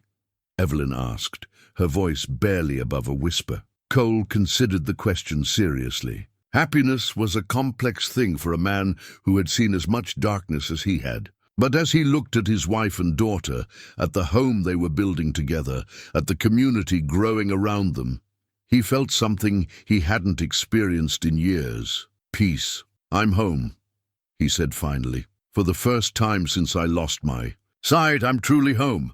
Evelyn leaned against his shoulder, and Cole wrapped his arm around her, holding his family close as the night settled around them. The compass rose necklace caught the starlight at her throat, its 8 points still guiding them toward hope and love, and the future they would build together. In the years to come, Hope would grow up strong and confident, surrounded by stories of her father's courage and her stepfather's protection. She would learn to ride horses and shoot straight, to read books and solve problems, to stand up for what was right, even when the odds seemed impossible. She would carry forward the legacy of both her fathers, the war hero who died for justice, and the gunfighter who lived for love. The farm would prosper, becoming a symbol of what was possible when good people worked together toward common goals. Other families would settle nearby, drawn by the reputation for fairness and safety that Cole and Evelyn established. Children would play in the yard where desperate men had once fought for their lives, and the sound of laughter would echo where gunshots had once thundered. And sometimes, on quiet evenings when the wind was just right, travelers passing through the valley would swear they could hear whispers in the air, not of violence or vengeance, but of love and hope, and the endless possibility of redemption for those brave enough to seek it. The whisper of the plains had finally found his voice, and it spoke of home and family, and the courage to build something beautiful from the ashes of what had been destroyed. It was a voice that would echo through the mountains for generations, reminding all who heard it that some things, some people, were worth any sacrifice to protect. In the distance, baby Hope stirred in her sleep, as if she could hear those whispers calling her toward a future bright with promise and possibility, and in the arms of the two people who loved her most, she dreamed of the world she would help create, a world where heroes still existed, where justice could prevail, And where love was always stronger than hate, the story was complete, but the legacy would continue forever.